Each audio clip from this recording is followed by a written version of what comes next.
नमस्कार। हनुमानगढ़ राजस्थान से मैं आनंद जैन आप सभी का आपके पसंदीदा श्रीदेवी क्लासेज यूट्यूब चैनल पर स्वागत करता हूं, जहां हम विज्ञान और इंजीनियरिंग विषयों में रुचियां बढ़ाना और विषय समझ बेहतर बनाने के लिए प्रयासरत हैं। आज हम फिजिक्स में बोर्ड परीक्षा की तैयारी के लिए आपकी शंकाएं और उलझन दूर करने वाली श्रृंखला में समझते हैं दो लंबे सीधे और समांतर हवा में कुछ दूरी पर रखे हुए धारावाही चालकों के बीच में चुंबकीय बल के बारे में और जानेंगे बायो सावर्त के नियम से धारावाही चालक का चुंबकीय क्षेत्र किस तरह से दूसरे धारावाही चालक पर लोरेंट्ज का चुंबकीय बल उत्पन्न करता है। फ्लेमिंग के बाह्यांत के नियम से बल की दिशा भी ज्ञात करेंगे और इसी प्रक्रिया के दौरान 1 एम्पियर की परिभाषा भी समझेंगे। शुरू करते हैं दो सीधे समांतर धारावाही चालकों के बीच में चुंबकीय बल का अध्ययन। दो सीधे और समांतर धारावाही चालक जो कुछ दूरी में रखे हुए हैं, उन दोनों के बीच में अगर धारा की दिशा एक ही हो तो लगने वाला आकर्षण बल, और यदि सीधे धारावाही समांतर चालकों में धारा की दिशा परस्पर विपरीत हो तो उनके बीच में लगने वाले प्रतिकर्षण बल को एम्पियर का चुंबकीय बल कहते हैं। इस चुंबकीय बल का कारण धारावाही चालकों के द्वारा अपने चारों तरफ सकेंद्रीय वृत्तों में बनने वाला चुंबकीय क्षेत्र है, और दोनों धारा की चुंबकीय बल रेखाएं परस्पर अन्योन्य क्रिया करके अगर धारा एक ही दिशा में है तो आकर्षण प्रकार का और धारा अगर विपरीत दिशा में है तो प्रतिकर्षण प्रकार का बल उत्पन्न करती है। एक धारावाही सीधे चालक से बनने वाला सकेंद्रीय वृत्तों में चुंबकीय क्षेत्र की दिशा मैक्सवेल के सीधे हाथ के अंगूठे नियम से निकाली जाती है, और अगर सीधे हाथ का अंगूठा चालक में धारा के अनुदिश हो तो सीधे हाथ की मुड़ी हुई अंगुलियां चालक के चारों तरफ चुंबकीय क्षेत्र की दिशा बताती है, और अगर धारा यहाँ जैसे ऊर्ध्वाधर ऊपर की तरफ I1 और I2 है तो इनका चुंबकीय क्षेत्र चारों तरफ एंटी क्लॉकवाइज सकेंद्रीय वर्तनों में होगा, जैसा कि यहाँ चित्र में परिलक्षित है। दो लंबे सीधे समांतर धारावाही चालकों के बीच में चुंबकीय बल का मान और दिशा ज्ञात करने के लिए हमें बायो सावर्त का नियम और लोरेंट्ज के फोर्स फॉर्मूला का इस्तेमाल करना होगा। एक धारा अल्पांश लंबाई का r दूरी सदिश स्थिति पर अल्प चुंबकीय प्रेरण बायो सावर्त के नियमानुसार होगा, और मैक्सवेल के नियमानुसार ये सीधे हाथ का अंगूठा धारा की दिशा रखने पर मुड़ी हुई अंगुलियों के अनुसार एंटी क्लॉकवाइज वर्तन रूप में होगा, और समाकलन करने से अनंत लंबाई के सीधे चालक का d दूरी पर चुंबकीय प्रेरण का मान μ0 I1/2πd टेस्ला आ जाएगा, और दूसरी I2 धारावाही चालक के स्थान पर चुंबकीय प्रेरण जो पहली धारा से बन रहा है B1, उसकी दिशा ज्ञात करने के लिए मुड़ी हुई अंगुलियों की ये जो किनार है वो यहाँ चुंबकीय प्रेरण की दिशा बताएगी, और इस चुंबकीय प्रेरण में लंबवत धारावाही चालक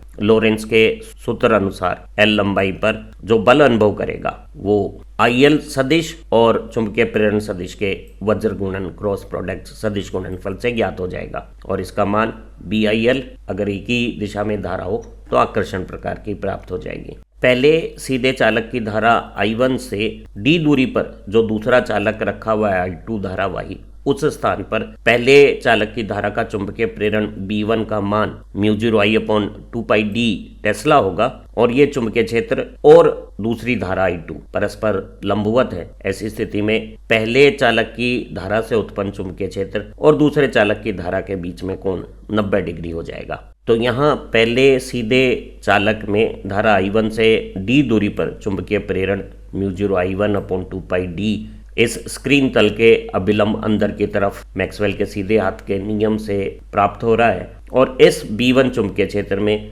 दूसरा सीधा धारावाही चालक की धारा चुंबकीय प्रेरण के साथ 90 डिग्री का कोण बना रही है, और लोरेंट्ज के बल फॉर्मूले से दूसरे चालक पर पहले चालक की धारा से उत्पन्न चुंबकीय प्रेरण का जो बल है वो IL क्रॉस B से निकालें तो चुंबकीय प्रेरण और धारा में 90 डिग्री का कोण होने पे साइन 90 1 हो गया है, और ये बल BIL हो गया है, जहां B पहले चालक की धारा की d दूरी पे चुंबकीय प्रेरण है तो दूसरे चालक की L लंबाई पे लगने वाला बल μ0 I1/2πd प्राप्त हो गया है, और इस बल की दिशा धारा और चुंबकीय प्रेरण दोनों के उभयनिष्ठ तल के अभिलंब होगी, जिसे हम फ्लेमिंग के बाएं हाथ के नियम से निकाल सकते हैं। बाएं हाथ की तर्जनी, मध्यमा और अंगूठा को परस्पर लंबवत रखा जावे। तर्जनी चुंबकीय प्रेरण की दिशा में हो और मध्यमा की दिशा में चालक की धारा हो तो धारावाही चालक पर चुंबकीय क्षेत्र में रखने पर लगने वाला चुंबकीय बल की दिशा बाएं हाथ के अंगूठे से प्राप्त होगी। और साफ दर्शाया जा रहा है कि दो एक ही दिशा में धारा वहन करने वाले चालक के बीच में चुंबकीय बल आकर्षण प्रकार का है। I2 धारा I1 की तरफ आकर्षण बल अनुभव करती है, जिसका मान L लंबाई पर μ0 I1 I2 L/2πd न्यूटन प्राप्त हो रहा है। इसी तरह से ये जो पहला सीधा तार है जिसमें ऊपर की दिशा में I1 धारा बह रही है, उसके स्थान पर दूसरे समांतर सीधे चालक की धारा I2 का चुंबकीय क्षेत्र d दूरी पर μ0 I2/2πd मान रखता है। और इस चुंबकीय क्षेत्र की दिशा सीधे चालक के चारों तरफ एंटी क्लॉकवाइज सकेंद्रीय वृत्तों के रूप में है। और दूसरे चालक की धारा का चुंबकीय प्रभाव पहले चालक की स्थिति में अगर ज्ञात करना हो तो सीधे हाथ का अंगूठा जब धारा के अनुदिश है तो ये मुड़े हुए हाथ की अंगुलियों की ये किनार यहाँ स्क्रीन तल से अभिलंब हमारी तरफ डॉट दिशा में चुंबकीय प्रेरण की दिशा बता रही है। और स्पष्ट है चुंबकीय प्रेरण और चालक की धारा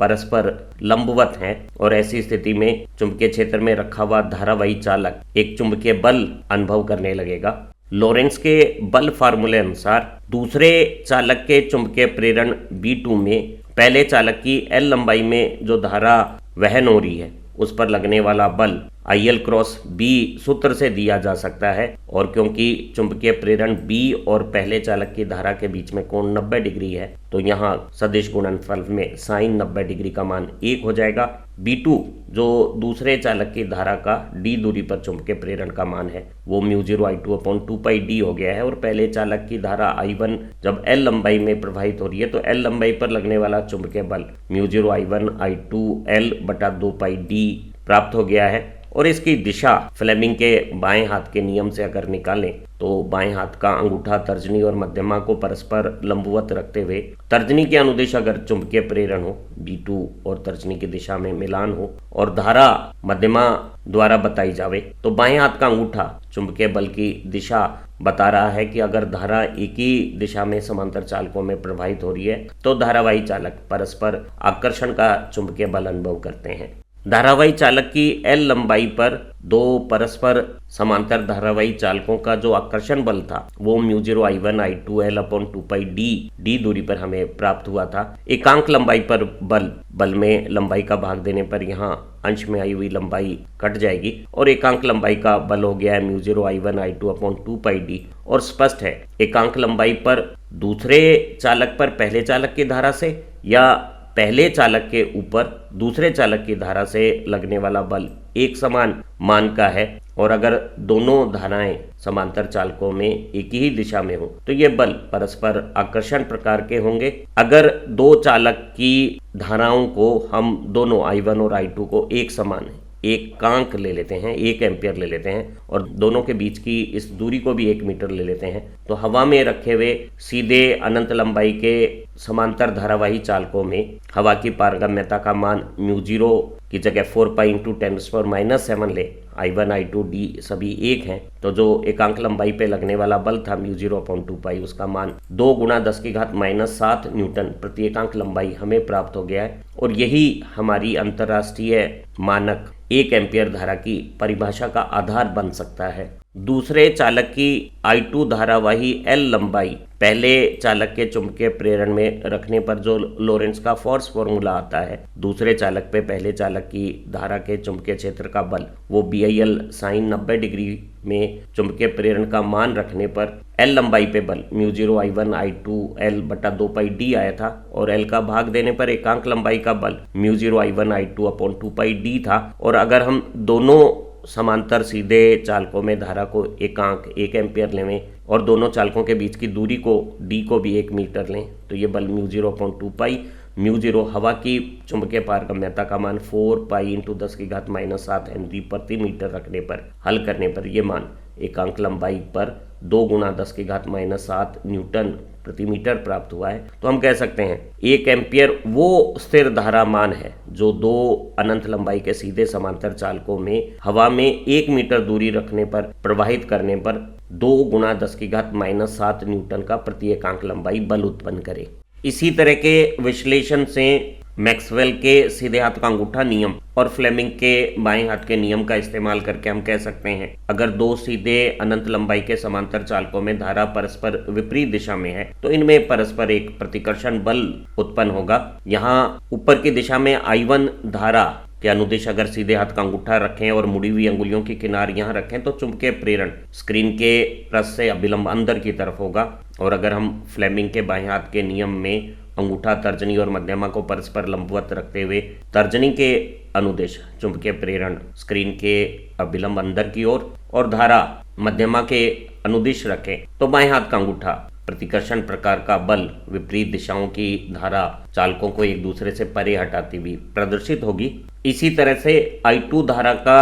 I1 धारावाही चालक के स्थान पे चुंबकीय प्रेरण की दिशा ज्ञात करने के लिए जब सीधे हाथ का अंगूठा धारा के अनुदिश लिया गया है तो मुड़ी हुई अंगुली की किनार यहाँ चुंबकीय प्रेरण की दिशा स्क्रीन पृष्ठ के अभिलंब अंदर की तरफ दिखाएगी। और इस चुंबकीय प्रेरण में अगर फ्लेमिंग के बाएं हाथ के नियमानुसार तर्जनी को चुंबकीय प्रेरण के अनुदिश रखा जावे तो मध्यमा के अनुदिश धारा रखने पर बाएं हाथ का अंगूठा चुंबकीय बल की दिशा प्रतिकर्षण प्रकार की विपरीत धाराएं प्रतिकर्षित करती हुई प्राप्त हो रही हैं। 2 सीधे अनंत लंबाई के धारावाही समांतर चालकों में चुंबकीय बल की उत्पत्ति को बल रेखाओं के परस्पर अन्योन्य क्रिया से भी समझा जा सकता है और इसके लिए हम माइकल फेराडे की बल रेखाओं की अवधारणा का इस्तेमाल कर सकते हैं। जब धारा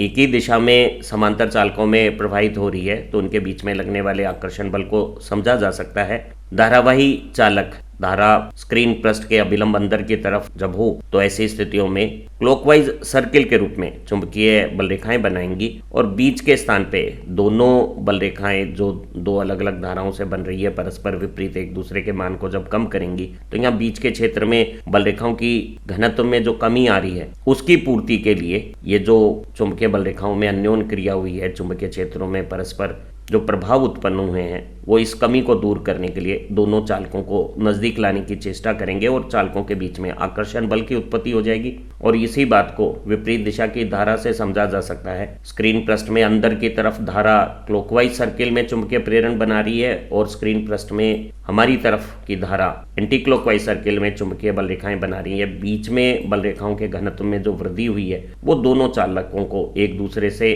परे भेजने वाला प्रतिकर्षण बल बनाएगा और हम कह सकते हैं धारावाही चालकों के बीच में लगने वाले चुंबकीय बल की प्रवृत्ति स्थिर वैद्युतिकी में आवेशों के बीच में लगने वाले विद्युत बल की प्रवृत्ति से विपरीत है। जहां समान प्रकृति के आवेश परस्पर प्रतिकर्षित होते हैं समान दिशा की धारा आकर्षित होगी और विपरीत प्रकृति के आवेश तो जहां आकर्षित होते हैं विपरीत दिशाओं की धाराएं परस्पर प्रतिकर्षण प्रकार का चुंबकीय बल लगाएंगी। उम्मीद है जानकारियों से परिपूर्ण ज्ञानवर्धक लर्निंग वीडियो से एक संभावित बोर्ड परीक्षा प्रारूप से संबंधित आपकी शंका और उलझन दूर हो गई हैं और अब आप 2 लंबे सीधे और समांतर धारावाही चालकों के बीच में चुंबकीय बल को अच्छी तरह से समझ गए हैं और आप परीक्षाओं में बार बार पूछे जाने वाली 1 एम्पियर की परिभाषा को भी समझा सकते हैं। हमारी फिजिक्स में उलझन श्रृंखला की दूसरी लर्निंग वीडियो भी इतनी उपयोगी हैं जिन्हें आप अपने अध्ययन के साथ साथ दूसरे दोस्तों की मदद के लिए उनके लिए भी साझा कर सकते हैं क्योंकि अच्छे दोस्त एक दूसरे की मदद करते हैं और ज्ञान बांटने से बढ़ता है। आप अच्छा पढ़ें, तरक्की करें। Have nice time. Thank you very much.